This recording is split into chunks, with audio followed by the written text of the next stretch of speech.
It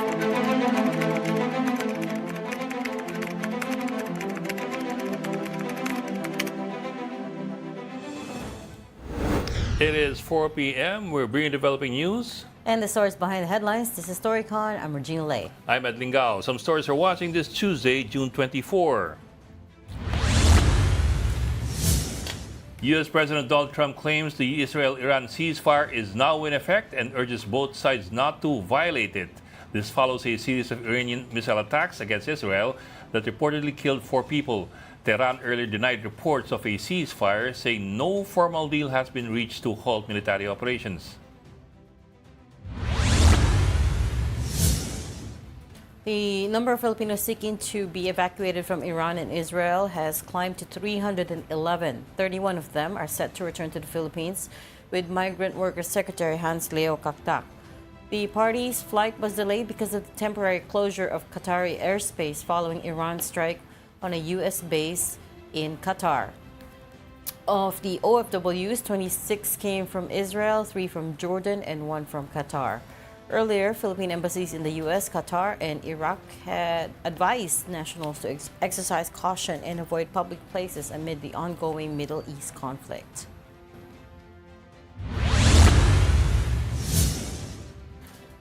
The Energy Department says there's 2.5 billion pesos worth of fuel subsidies allotted for PUV drivers and operators. That's to help them stave off rising oil prices. But it is up to the Transport Department to make the announcement on when and how the assistance will be distributed. And Pag-asa continues to monitor the low-pressure area 365 kilometers west of Iba in Zambales. As of 8 a.m. today, it has a medium chance of developing into a tropical depression within the next 24 hours. The LPA, along with the southwest monsoon and localized thunderstorms, will bring rains over many parts of the country. And joining us today, muna yung wala. Si Tito Raul Well, Llamas. here, we have a glass for him. Meron To honor kasi his ginagawa spirit. ngayon. Kami ka naman. Ay, to honor, I mean, he's always here with us in spirit, diba? The You know how that spirit sounds? But how do you put it nicely? He's always here amongst us. Yeah. He's in memory of Ronald Llamas. Hindi naman in honor of him, that's what I said. Mas malala naman in memory. Okay. Pero isa dyan, ayan o. Ngiti. Philippine Star, Editor-in-Chief, Ami Pamintuan. Welcome back, Ami. Hi, bonjour. Ay, ano daw? Ano daw? Well, she was in France Good for afternoon. 4 days. Tapos she picked up a lot of French nung nandun Sige, siya. anong word yan? Bonjour. Bonjour. Bonjour. Bonjour ba? Bonjour? Good day. Good Hindi day. ko alam ang pronunciation eh. Bonjour. Bonjour. Kailangan may intonation. Okay, dapat may bonjour. So, you were gone for a week, ha? Oo nga, thereabouts. nagsusundo ng aeroplano. Ang gulo-gulo, no? Dumaan kami sa yung flight namin had to divert, I think, through South Asia. Wait, so typically, di ba, these airplanes pass through Dubai or the Middle East, Middle East. on the way to Asia. Yes. So where was it supposed to go, and then where did it go? Piniikot kami non-stop flight siya, ha? Pinaikot yata daw kami sa Pakistan, India area. Oh, how Na come? nag-aaway din yung dalawang bansa, kaya lang, Well, hindi naman ngayon. ganyan kalala, ano? Oh, hindi na ngayon. Hindi ganyan. Hindi na, On saka and off hindi na naman sila ngayon, eh. no? Para sila magsyota eh. Oo. Sorry. Oh, nagano lang yan. Bakit dumaan sa South Asia? I mean, you could have just, you were flying out of France. Dumaan, No, yung papunta, yung pabalik yun din yata. Ganon din. you had to go Hindi ko through alam yung South pabalik. Asia. Hindi ko alam yung pabalik. Eh, kasi dun sa norte naman yung Ukraine, di ba? Ayaw mo rin Hindi mo doon. alam kung saan ka pupunta eh. Ayaw mo rin doon. There was an airliner shutdown there in that area Yeah. before. Yeah. Kaya ngayong araw ang kinancel na yung mga flights nila to Middle East. So you went to Islamabad, ganon. Islamabad and what, Delhi? Ganun yata. Hindi ko alam eh. Yung isa laming nakikinig eh. Nanonood lang ako ng haba-haba ng flight. Hindi naman, just to clarify the PAL cancellations, hindi naman lahat ng flights to Middle East. Just to Doha. To the Middle East only. Well, no, to Doha, to Dubai, and to Riyadh. So there are very specific Yeah. flights. For those who are flying to these cities, Doha, Dubai, Riyadh, double check Yeah. via Philippine Airlines, double check that the status of your flights kasi yun yung kinancel for today. I wonder yung flights to Dubai tsaka Abu Dhabi kung affected kasi that's facing the Persian Gulf. Yeah. Abu Dhabi, so far, we haven't heard anything. Otherwise, Doha, yes. PR 684 Manila to Doha has been canceled. Oh, Pero Yeah. sa Qatar kasi, and that's because there was a bombing. Yes. Oh yeah, US airbase. They struck a U.S. airbase Yes. Iran struck a U.S. airbase in Doha as they Tapos threatened ngayon, to do. May binabantayan kami ngayon na may drone attack daw sa Iraq. Yan ang iniintay ko. Wait. Hindi lang malaman kung sino yung pinanggalingan ng drone. Drone attack against Iraqi forces or Iraq. Yeah. Iraq. Sa Iraq. Iraq. Hinintay ko pa yung follow-up nung report. Kaya medyo lumalawak yung gulo, no? Although yung pinaka-latest, pumayag na raw si Benjamin Netanyahu ng ceasefire. Correct. So Iran na lang, hinintay natin. No. Nauna yung Iran. Iran agreed to a ceasefire before Israel, is what they said. They announced it on... And then, nag-deny ulit, di ba? Hindi. This is the latest. The latest is Latest Iran na. agreed before Israel to the ceasefire, and it was announced by Iranian state TV. Right? Tapos ngayon, we have confirmation Yung that... pinaka-latest. Ngayon, we have confirmation that Israel has agreed to also implement a Yeah. ceasefire. That's after 12 days of conflict. Prime Minister Yes. Benjamin Netanyahu confirmed that their security cabinet, approved the truce once its military objectives, including degrading Iran's nuclear and missile programs, were achieved. So, nauna lang yung announcement ni President Donald Trump, and then so it turns out there was a ceasefire being discussed. And then Iran had allegedly agreed to it according to the timeline that we've pulled together. Yun nga, Iran announced a few hours ago on state TV that they have agreed to the ceasefire, and now we have Israel agreeing to the ceasefire as well. May conditions though. Yeah. Well, Kaya Iran baka naman is yung mga saying, na-cancel na flight, matuloy na uli. So, bantayan uli ninyo. Iran naman is saying that they're only retaliating, and if Israel stops, they won't push. Yeah, there's a lot of conditions attached to it, as can be expected, of course. No idea yet as well how long the ceasefire is going to last. Ang alam ko, sabi ni Trump, was supposed to be at least, was it 48 hours or a few days? And also, I suppose it also depends on whether Israel and the U.S. believe that they've already degraded Iran's nuclear capability enough. Correct. Again, still a big question mark whether they did obliterate, according to Trump, the nuclear facilities in those 3 enrichment sites. I'd imagine they'd want to assess first whether they met their objectives. But how do you even begin to assess, right? You can't even go in. You can't Yeah. fly in. Yeah. So there's no way of assessing. like, Pero marami silang dyan. And you- Marami silang spy. Paano nga nilang napatay yung armed forces chief ng Napaka-detailed ng attack nila. Napaka-surgical. Iba nila, yung ibang strike. Napaka-surgical. So I'm sure may mga spy din dyan. But they also suspect kasi that Iran has other centrifuges spread all over the country, not just in the 3 sites that were attacked. So there's also that. Until or unless they can determine whether there are other centrifuges that are enriching uranium into U-235. And then, Pang-detect na sila dyan, di ba? Meron ng parang yung aerospace technology pero I to mean kasi detect kung merong ganong dinidevelop. it's difficult if it's underground uranium is naturally occurring naman Yeah. What you want to do lang kasi if you want to enrich uranium, whether for a nuclear reactor or for a nuclear weapon, is you basically separate U-235 from U-238 and purify the U-235, which is an isotope of uranium. So, Makikita lang nila uli yan kapag medyo advanced na ng konti yung development. and the same technology for enriching uranium for medical purposes and enriching uranium for weapons purposes is the same. So, parehong makina ginagamit. Kaya nga pag at a certain level mo lang siya madidetect kung ginagawa ng weapons grade. Kahit inspeksyonin niya ng International Atomic Energy Commission ewan ko kung ano makikita nila dyan. Nagkakaiba sa purity. So, I suppose dun papasok yung whether or not you can detect. Hindi, ibig ko sabihin, ipapakita ba yun ng Iran? Siyempre, hindi mo papakita yun. If you're going to develop a weapon, you will not show it to them. But of course, from Iran's point of view, we're developing weapons. You guys already have the weapons. Oo nga, yan na nga. Well, yeah, correct. And as you pointed out yesterday, matagal pa. The process takes a long time before from going from uranium, the raw minerals, matagal to yun. a point where you can build weapons grade nuclear weapons. I think right? you're only at Matagal 60%. pa. Pinuntahan ko yung Toulouse, doon daw ginagawa yung mga drone na pinapadala ng France sa Ukraine. Sa Ukraine. Nag-uwi ka? Oo, doon daw ginagawa yung mga drone. Sabi ko, kumusta security ninyo? Sanay na naman daw sila, talagang high security daw yung mga industries nila. Aerospace industry yan Is that how you pronounce it? Akala ko dati para siyang silent S Tulu.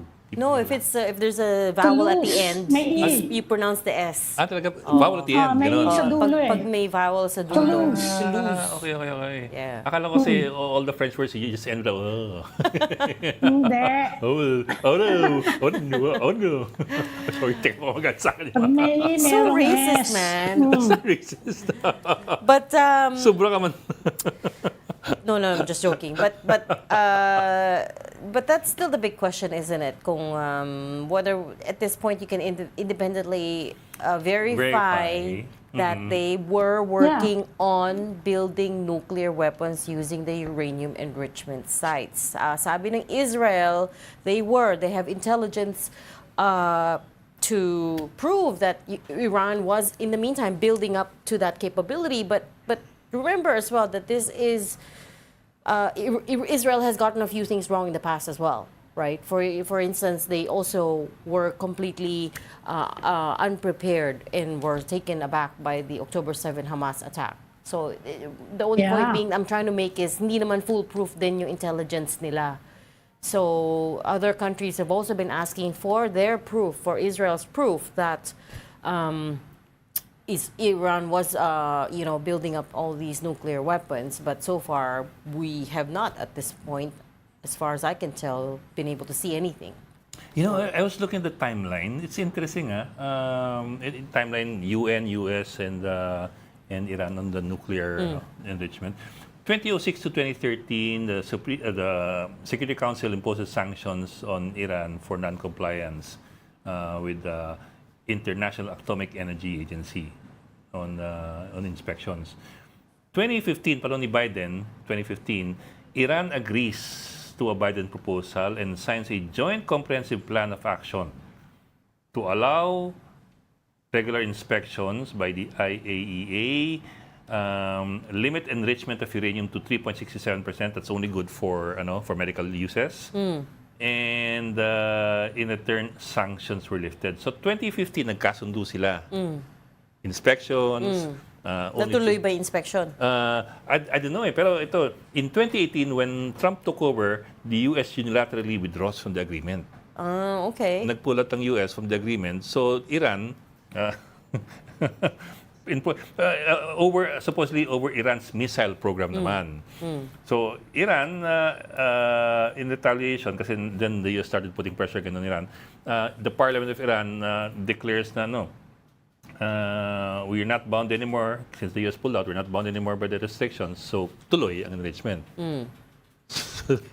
So yun it's really very complicated, the history and the dynamic between all these countries, and then we don't just mean Israel, Iran, but also the US now, right, which is fully waded into this war. Diba yung claim nga ng Iran this time around was hindi naman sila yung umalis sa negotiating table, right? Oh, that's one. Right? Yeah. And it keeps happening, right? They are saying it's always a he said, she said situation. This time around they said we're not the ones who left the negotiating table, right? It was the U.S. who unilaterally decided. Because Trump was hitting Biden for agreeing to sign a deal with Iran to lift the sanctions Oo, in tas- exchange for Ang hirap nga more kasi sa limits. mga inspection, how do you know, na pinapakita sa'yo yung complete Yeah, picture. that's also a problem. Yan ang problema eh. Yan din ang problema noon sa COVID eh. Ayaw magpapasok ng China, ng World Health Organization. Nung pinapasok limited naman. Ayaw nilang doon sa yung pinaka-importanting area, yung laboratory. Yeah. Ayaw nilang ipakausap yung mga importanteng tao, yung mga doktor, yung mga nag-develop. Yan ang problema dyan. Kaya Even magagawa mo lang, magpadala ka ng spy. Talagang pa ng spy kagad. that's the Si only Ate way. talaga. Talaga. I think you watch Ano too many. magagawa mo? I think you watch too many spy movies sa airplane, no, Ami? Nanggaling ka Ganda, lang ng Europe eh. Oppenheimer. Sabi ko na, Ano kita ka, mo. Oppenheimer? Ang ganda ng Oppenheimer. But yeah, correct. That's a good point. I mean, how do you even accurately assess, Yeah. 'di ba? Kahit na remember Iran signed the NPT, the Nuclear Non-Proliferation Treaty. I don't know if anybody's been able to independently, whether a third party has been independently able to prove that they Yeah. were building nuclear weapons either. Kahit na Halimbawa, pag nag-sign. imbitahin ka ng North Korea dun sa Pyongyang, Oo. ano nila yun That's their turf. parang model city nila yung makikita mo. You get the full picture of the country pag nagpunta ka ron. Makikita mo dun parang yung mga senaryo dun sa Crash Landing on You, ganda-ganda. Marami. Hindi talaga. Iba hugot mo. Crash landing on Hindi you. mo makikita. Napanood ko yun. Yan ang sinasabi ng mga Koreano. Alam mo ba? Ibang Napanood ko yun, ha? Okay. Pinapos ko yun. Okay. Bago ko panoorin yung Descendants of the Sun, nag-crash landing on you muna ako. But anyways, Ang basis naman daw nun, yung testimony ng isang defector Oo. It's based loosely yung based on story. that. But it also makes you wonder, how come the US and Israel, they would bomb Iran now and again, kasi not the first time Iran's nuclear facilities were bombed. Yeah. I remember Iraq in the 1980s or Laging 1990s. natitigil naman. Oh, what about Korea? North Korea? Yun na nga that's the Pinipigilan yata hypocrisy, sila not ng the South irony. Korea. Not the irony, but also the hypocrisy around this. Because, Pinapigilan sila ng South Korea. Because the South Koreans have a lot of relatives in the North. Marami silang ganon. And yung policy ng South Korea, they still want to eventually reunify. Reunification pa rin Kaya ayaw nilang i-escalate. are they parang, do South Koreans want to reunify? Parang, Yeah, that's what they're working on.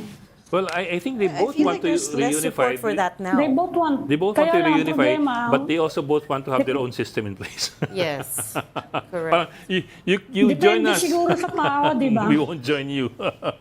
Depende. Hindi, depende siguro dun sa kung sino yung leader Napakalakas ng hold ng leader ng North But coming back to Israel, Iran, just to close off that strand, so now Iran is talking about pulling out of the NPT, right? Pulling out of that treaty, and we don't know where that may land them. Mukhang mas Di lalo na silang na-target niyan. Oo nga mukhang lalo mag-escalate. Di ba? And of course, there Baka is... rhetoric lang yan. Oo. Of course, there's always worries na they might make good on the threat to close the Strait of Hormuz, which we're all watching because that's where a lot of global oil passes through. 20% or about 20 million barrels a day. And they control a long stretch of that strait. Okay. Buti na lang kagabi, 170 lang tinaas ng gasolina. Pero huwag niyo abangan yung Huwebes kasi may Diesel malaki. sa mga 170. Pero Hinati. Pero just to Diesel malaki. yung diesel malaki. Well, total But 520. Just to clarify for the people who don't know, yung 5 peso increase na yon was decided on before pa Israel's. Hindi pa kasama tong US involvement, yung US bombings. Before US struck Yan laka Iran. ng This was announced Thursday pata or Friday last week Tagal pa to. Ay, a few days ago pa to. 260. Hindi, yan kaya yung ko ina-emphasize first ang phase. diesel. Yung part 1 pa lang yan Kaya na nga. kaninang madaling araw. Part 2, same amounts on Thursday. So, doble. So, that's 520 for diesel. Ayun, 350 for gasoline and so on. That's before. So, Later, we'll have DOE later. Let's talk about kung anong possibilities next week. well, they keep saying they're prepared. They keep saying we're prepared for all scenarios. We're always prepared naman, apparently. They keep Ang saying meron. preparation naman lagi dito, subsidy. Yun na nga. So they keep saying meron silang 2.5 billion pesos worth of subsidies, pero ang Transport Department ang mag-distribute nun. Yeah. And that's only for PUV. Normally, sa PUV lang yan eh. Paano naman wag na nating sabihin yung mga dikotse. Paano yung mga katakot-takot na may motorsiklo na private, di ba? Anong ibibigay nila doon? Ang masasubsidize mo dyan, yung mga buses, and lang naman yung taxi, saka yung jeep, of course. What about the rest? Million yun. They'll have to think of something else. Huwag mo nang Kailangan itanggalin mo, suspindihin muna nila yung 12% excise tax. Well, Ako, revenue yan, Bok. Alam mo dyan ng DOF. Malaki-laki Yun yung pambigay nila sa Malaki-laki subsidy. yung 12%, tapos magkano yun per month? but Yun yung at pambayad the nila same, sa subsidy, sarili mong mantika. At the same time, si Sharon Garin, who is the acting secretary for DOE right now, is it acting secretary? Yeah, acting secretary, interim secretary, kasi si Popoy Lutilla was moved not to DENR. She was interviewed last night on The Big Story. Sabi niya, we cannot, the DOE by itself cannot suspend the taxes, of course. This is about 400 billion pesos a year that fund many of our basic project services of the government. So they're looking into, so she, for instance, she goes, bridges, roads, school buildings are being, Asan kaya that's where yun? it's money. That's where that Di mo money is sa akin. going. But she says, Asan yung schools, roads, bridges? well, of course, hindi mo naman pwede i-connect Talaga, directly to the Ikaw schools, naman, right? Malisyosa ka naman. But anyways, Private sector gumagawa ng road natin eh. no, but Asan ano, yung school? okay, anyway, 140,000 classroom shortage. Okay, anyways, sabi niya, they are looking into it about the proposal to scrap fuel excise taxes. Or suspend Because- siguro, not scrap. Suspend lang, suspend. suspend. Yun yung Tsaka may word eh. if I remember right, may clause yan na if fuel hits, Correct. fuel price, Certain amount, There are 80 benchmarks. pesos, $80. Correct. There are Automatic. benchmarks. May automatic May suspension. automatic suspension. $80 per barrel, no? Hindi ko na maalala if they mas mataas adjusted it. yata, I think they otherwise, adjusted it. matagal na nag-80, di ba? Nag-80 na, di ba? Because Yeah, we're... hindi dapat There was a time it was already 90 plus. Oh. So we're Yeah. at about 75, 76. Dapat suspindihin na yan. We're about 75, Sandali 76 lang naman, dollars sandali lang yan. a barrel right Kapag now. ganyan nag-ceasefire na, I guess bababa na yan dahan-dahan eh. So that's one of the things we need to ask DOE about. Kung Yeah. in-adjust nila yung benchmark. Kasi yung $80 na yon, that was from many years ago. Since the prices have since gone up, right? So, and then also, tinanong siya whether the oil companies have enough reserves. Sabi niya, normally the government mandates 15 days of buffer Yes, stock required. for oil. But actually, most of the oil companies that they oversee have 28 days of reserves. So that's roughly about a month. Kaya lang, the question is, if you have about a month's worth of stock, bakit mabilis yung adjustment ng fuel prices based off of Siyempre. news around the conflict, right? Yeah. So, Siyempre, Yeah. pag pataas, hindi mabilis. pwedeng ako yung sumagot Pag niyan. dahan-dahan. Ay, hindi ako yung sasagot niyan. Okay. Teka, we have Merimon pala on the line. Yes. Merimon, who's covering the Senate. Merimon, what are you talking about there? What's the discussion about? What's new? Good afternoon. So far, wala pang bago. Pero what we're expecting is by tomorrow, magkakaroon ng press briefing dito sa Senado. Pero base sa pagtitingin din natin, sa isang online post ni Impeachment Court spokesperson Attorney Reggie Tonggol, yung ginawang paghihintay doon sa pag-file ng answers ni Vice President Sara Duterte doon sa writ of summons na ipinadala Oo. sa kanya ng Senado bilang impeachment court noong June 11 ay step 5 noong ng 11-step na impeachment process. And then by June 30, which is yung last day nga na inaasahan na ang House prosecutors naman is makakapagpasa na rin ng kanilang replies doon sa answers na yun o yung answer ad cautelam, magiging 55% na yung progress ng pinaka-impeachment proceeding. Pero for now, syempre malinaw pa rin pagkatapos nito, yung pag-roll out mismo ng proceeding until doon sa inaabangan ng lahat na impeachment trial, sa 20th Congress na talaga siya rorolyo. Pero yun nga, ang nangyari kahapon, before na dumating dito yung messenger na si Arnel Barrientos Jr. at dinala niya nga yung 6 copies nitong kanilang answer ad cautelam. At ang nilalaman nga nito, though hindi pa binibigyan ng pwede pang ilabas ng media yung full copy ng ito. Ang nakita natin dito is na i-dismiss yung impeachment complaint sa vice-presidente dahil daw ito ay lumalabag doon sa 1-year bar rule. Sinasabi rin dito na kulang sa facts at sinasabi nga na merely a scrap of paper yung impeachment complaint at violate din daw nito yung impeachment process. Pero kanina doon din sa naging press briefing, kasama nga ang House Prosecutor na si Speaker Bucoy, ang sinasabi niya kung merely scrap of paper daw ito, bakit daw nila ito sinagot. Pero pagdating naman doon sa pagpapadala nila o pagsusumite nila ng kanilang reply, though ang deadline nila is on Saturday, pero since Sabado yon, technically mauusog siya ng Monday, June 30, handa naman na raw silang sumagot ng mas maaga. So throughout the following days, yun yung aabangan natin dito sa Senado and even sa Kamara kung paano nga ba magro-roll out ito. And by tomorrow, we'll be finding out updates mula dito sa Senado mismo kung kumusta na nga ba itong impeachment proceeding. Balik sa inyo. Meron bang communication from the House to the Senate? Sa ngayon, Miss Ami, Anything new? Sa ngayon, Miss Ami, ang alam natin mula doon sa kapwa-reporter natin na nasa House, ginagawa ngayon yung tour sa media dahil nga para sa paghahanda sa State of the Nation address ni Pangulong Bongbong Marcos sa July.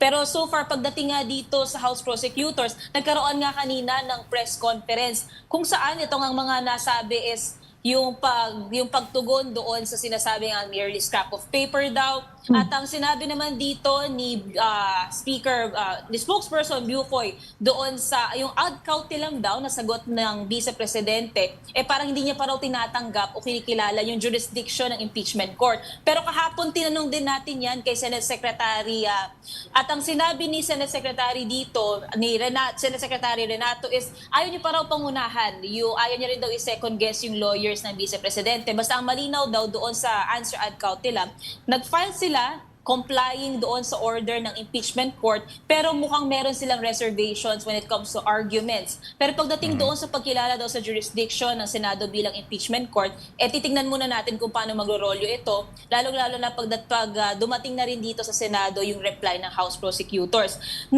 Ang sinabi rin dito ni Spokes Bucoy, yung pagdating kasi sa nilalaman ng kanilang answer ad cautelam, tinitira din nito yung nagiging proceeding, yung impeachment complaint, even itong pag-rolyo nga nito. Pero ang nasabi niya, expected move na raw yun kung hindi raw nila kayang sagutin yung factual allegations, they will be resorting to the procedure. Hindi daw ito yung bloodbath na inaasahan nila, nonetheless itutuloy pa rin daw nila yung paglalahad ng ebidensya. So pag nag-rolyo na ito sa 20th Congress sa July, we're expecting more heated potentially when it comes to the arguments or when it comes to the presentation of evidences. Kasi since tapos na tayo sa step number 5, step number 6, yung paghihintay sa reply ng House Prosecutors, step number 7, appearance na ni Vice President Sara Duterte and entering her plea.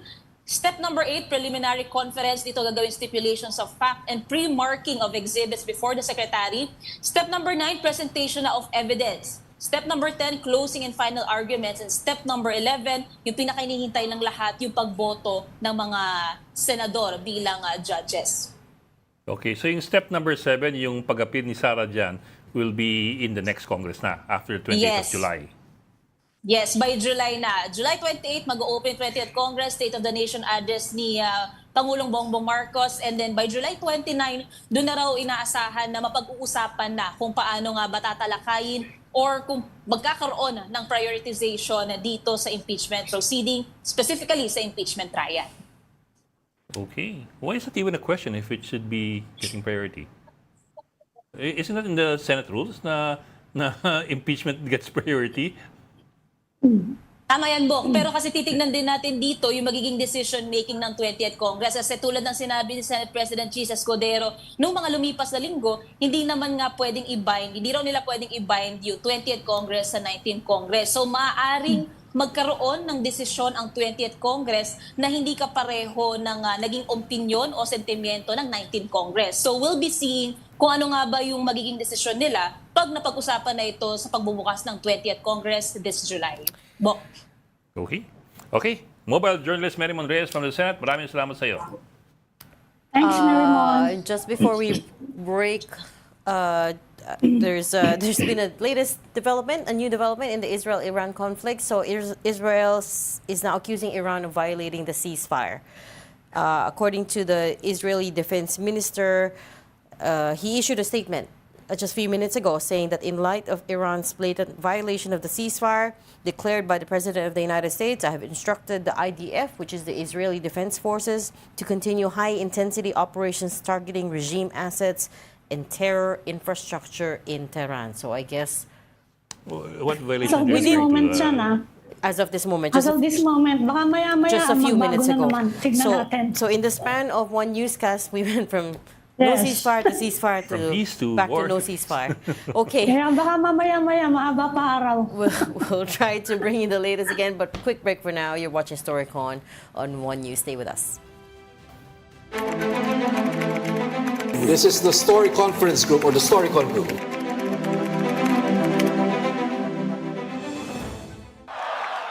Lahat po ng mapapanood ninyo sa susunod na mga eksena ay fake. Tandaan nyo po yan. Ngayon, sobrang dali na gumawa ng fake na video. Muka, boses, pwedeng gayahin. Parang totoo, pero hindi. Yung fake videos, pwedeng gamitin yan para manghingi ng OTP, password, o mag-spread ng maling impormasyon. Gaya nito. Bro, legit to. High return in just 3 months. Wala kang gagawin. Oh, boss, bayad ka. Minimum lang 50,000, may 100,000 ka na bukas. Oops, fake lahat to. Pati kami FAK. Nanalo ako. Pero kailangan daw ng 1,000 pesos. Tsaka OTP. Anong OTP? Inday, na-aksidente si sir, nasa ospital. Karon dayon nagpadala og kwarta. Unsa? Ay, fake pala ako. Pati itong buong eksena. Good morning po. May promo tayo ngayon. Tataasan natin ang credit limit ninyo. Alright. Pakisend po ng picture ng credit card nyo. Oops, fake to. Ingat tayong lahat sa fake. Gaya namin. Lahat kami dito fake. Pakipadala ng email address at phone number. Oops, fake ako. Sorry, tita. Fake ako. Ow, I miss you. Sorry. Fake kami. Gagawa ko ng batas na lahat ng senior high school students kailangan mag-necktie. Bakit po necktie, sir? Sa ikauunlad ng bayan, neckties ang kailangan. Ay, fake pala ako, pati itong press con. Fake news and fake videos will become an even bigger problem. Pati lahat ito fake. Ang nakakagulat, sobrang dali na gumawa ng video gamit ng AI. Sobrang galing na nito at gagaling pa. Ang good news, mukhang mas madaling gumawa ng AI-generated video kesa magpaloko, kahit gano'ng kagaling pa yan. Lalo na kaming mga kabataan ngayon, hindi na kami basta-basta maluloko. Hindi mo kami maluloko, AI. Gayunpaman, there are people we care about who can fall for this. At aminin, baka one day, mabiktima ka rin. Saka sa totoo lang, lahat ng scam na to, lumana. But we've seen that every old scam tries to use the newest technology. We have also seen that even the oldest scams and the newest toys are no match for knowledge, awareness, and watching out for each other. Kaya let's be aware. Magtulungan tayo na maintindihan ng bawat isa ang mga nakikita at napapanood natin. Uulitin ko lang ha, ang lahat ng nakita nyo, fake. Walang totoong tao dito. Pati ako fake. Okay, thanks, bye. Lahat po ng mapapanood ninyo sa susunod na mga eksena ay fake. Tandaan nyo po yan. Ngayon, sobrang dali na gumawa ng fake na video. Muka, boses, pwedeng gayahin. Parang totoo, pero hindi. Yung fake videos, pwedeng gamitin yan para manghingi ng OTP, password, o mag-spread ng maling impormasyon. Gaya nito. Bro, legit to. High return in just 3 months. Wala kang gagawin. Oo, boss. Bayad ka. Minimum lang 50,000. May 100,000 ka na bukas. Oops, fake lahat to. Pati kami FAK. Nanalo ako. Pero kailangan daw ng 1,000 pesos. Tsaka OTP. Anong OTP? Inday, na-aksidente si sir, nasa ospital. Karon dayon nagpadala og kwarta. Unsa? Ay, fake pala ako. Pati itong buong eksena. Good morning po.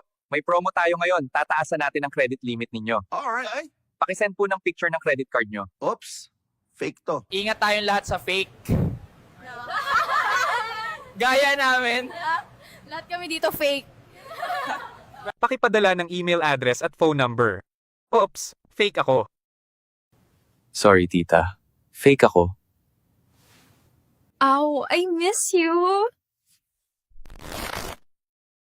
Sorry. Fake kami. Gagawa ko ng batas na lahat ng senior high school students kailangan mag-necktie. Bakit po necktie, sir? Sa ikauunlad ng bayan, neckties ang kailangan. Ay,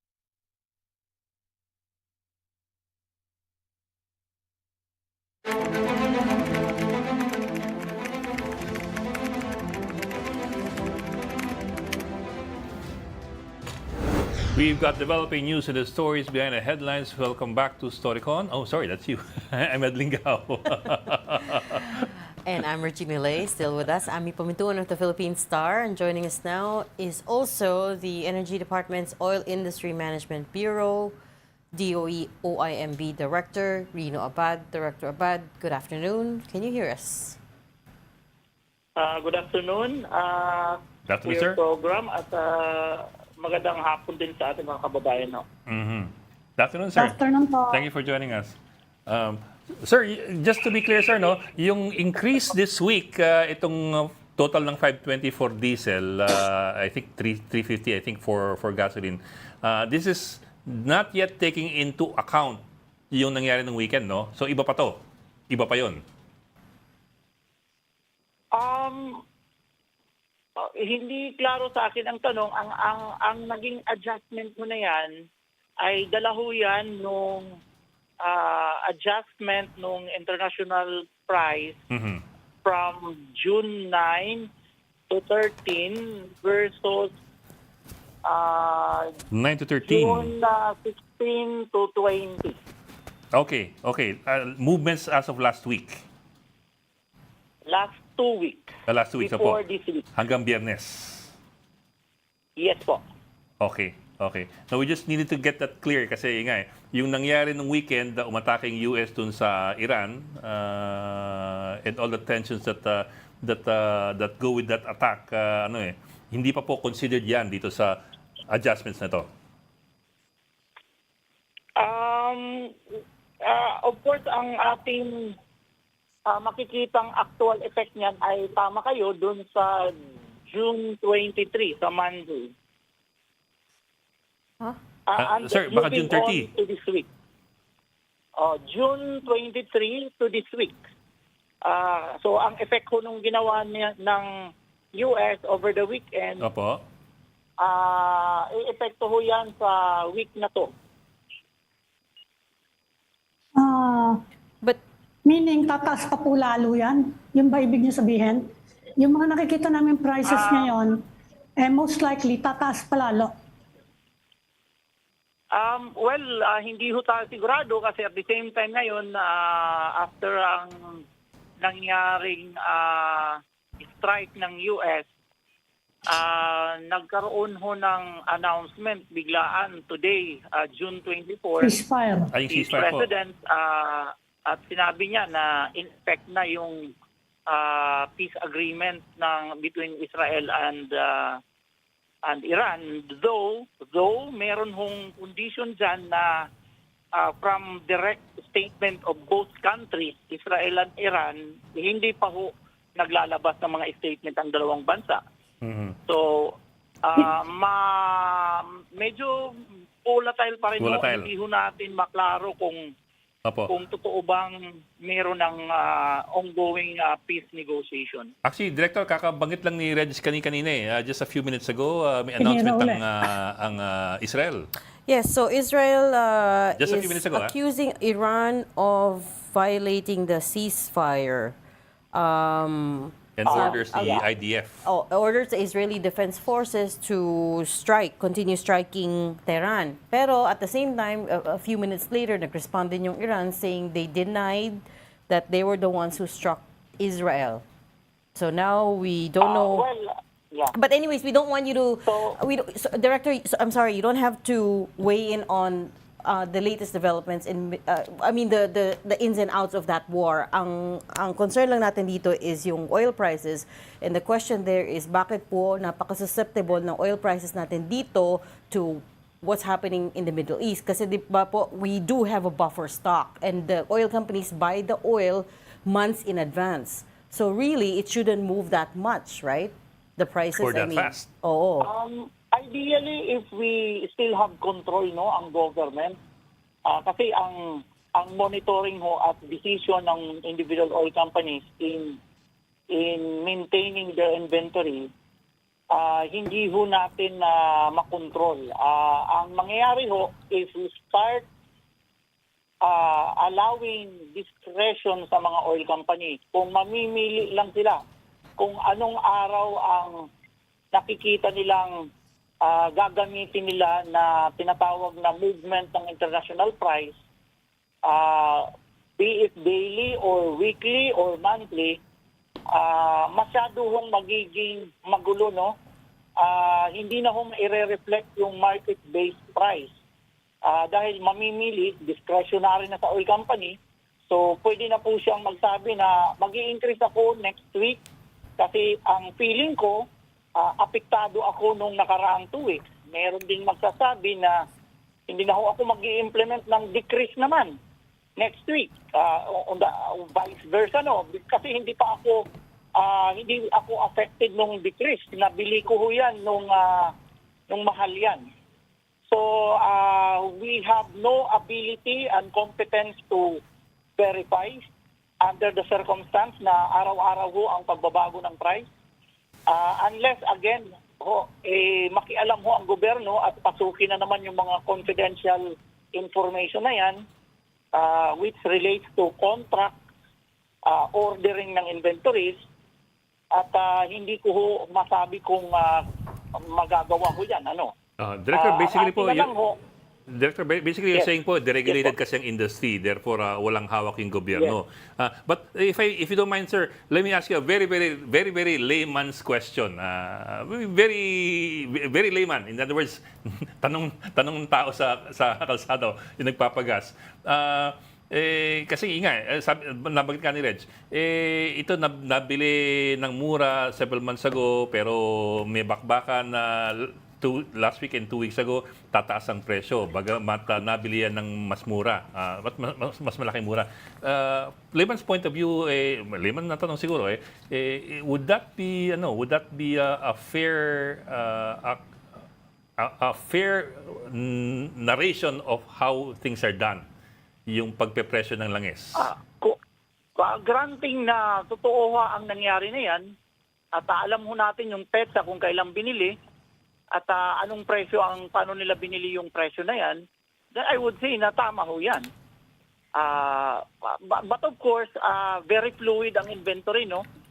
Pwedeng nabili yan 2 months ago, pero nakatenga sa storage tank, hindi ho na dispense. So, hindi ho, ang hirap ho talaga, again, kung maibabalik lang sa gobyerno ang control ng lahat, ay pwede ho nating i-allocate per inventory batch yung pricing. Kasi parang gusto nyo i-match namin yung inventory versus pricing. Kaya lang, very difficult on our part now to do matching. Opo. So, ang gawin na lang ho natin, total cyclic naman yan, daily trading ho. Ang Tuesday ho, timing lang yan ng pag-i-implement ng adjustment. Pero ang laman ho ng computation na yan ay yung daily trading. So, ang gawin na lang ho natin, dahil wala namang ibang paraan, kundi i-reflect mo na lang, i-cyclic mo na lang. Every diferensya ng daily trading, i-reflect mo, to be fair. Pag increase, pag decrease, i-decrease mo rin. Is that the system now, sir? Director, sabi ng gobyerno, of course, they have to reassure the people, no? They are preparing naman daw for contingencies kung sakasakali. And among the contingencies, maghahanap daw tayo ng ibang sources ng natin, crudo. At saka yung mga supply natin. Could you tell us more? Would you know about that? Could you tell us some details kung saan sakali yon? Saka syempre, hinahanap daw nila kung anong mga pwedeng ibang ruta ng pagkukunan. Ano ba ibang sources natin? Kung sakasakali, apart from the Middle East. Well, if you're talking about the Persian Gulf, malaki ho ang issue dyan because the 7 or 8 Middle East producing countries using the Persian Gulf to Gulf of Oman, yan ho ay nagpo-produce ng around 26 to 27 million barrels of oil per day. But those countries are using around 9.38 if I'm not mistaken, million barrels per day. So ang ini-export dyan is around 16 to 17 million barrels per day. If you look at the global consumption, it's around 104, no? Tanggalin nyo na lang yung own use nila na 9 million, it's around 95, ano? So yung 16 to 17 million barrels per day na yan, pinaghatian niya nung 95, the rest of the 95 million demand per day. So that's around 17 to, may narinig kayo, just 17 to 18% of the global market supply, no? And demand. So malaki ho kasi yan. When you encounter a situation kung magkakaroon ng pagsasara dyan, ang mangyayari ho, para kang nawalan ng 18%, and what is remaining to the global market would be the 82%. Hindi naman zero, no? May 82% ho tayo. Yun yung galing na lang sa unaffected OPEC countries at saka predominantly yung mga non-OPEC countries. So when you say other source, ito na ho yung 82%. Pero hindi ho tayo sigurado kung agaran nilang mapupunuan yung 18% na yan. Saan ba yung iba nating bansa na pinagkukunan? Apart from the Middle East, saan tayo pa kumukuha? Kasi dati alam ko, nakakabili sa Russia pero magulo rin hindi pwede. Saan tayo nakakakuha? Ibang alternatives natin. Well, if you look at the ranking of major producing countries outside of OPEC, no, nandyan ho ang US.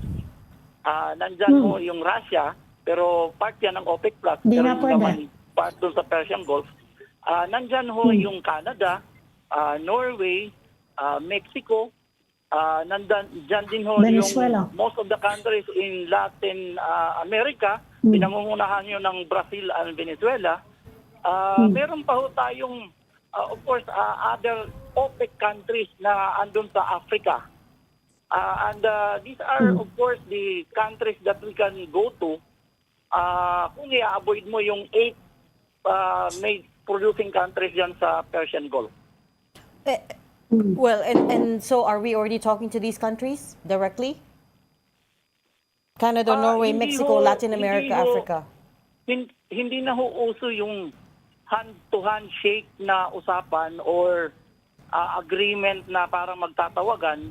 The tradings are done in mercantile exchange, no? Correct. You go like Singapore. So I was gonna say, di ba, we buy mostly from Singapore.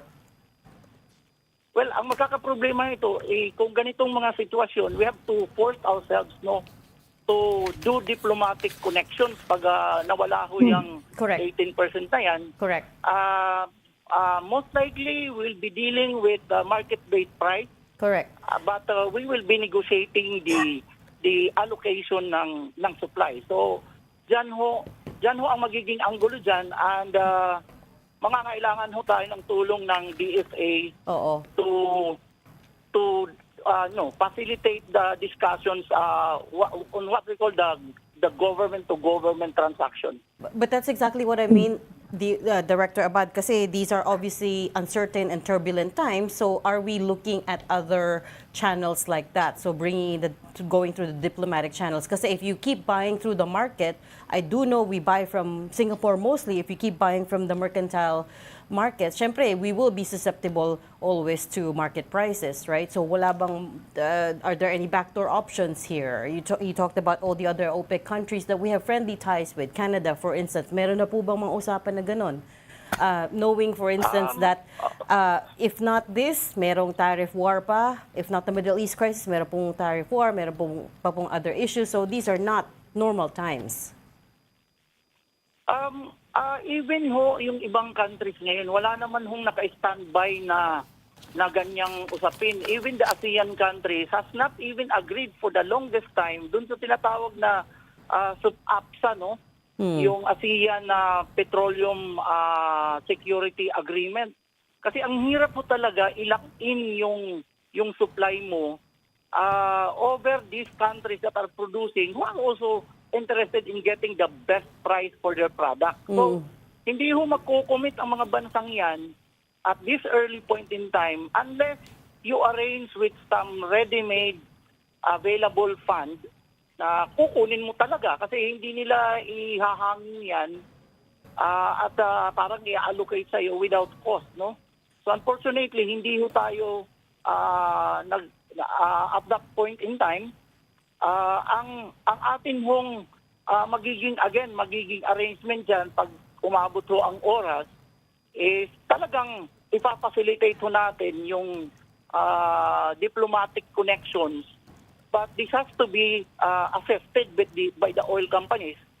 Kasi at the end of the day, sila din pa rin ang may-ari na nitong mga storage facility.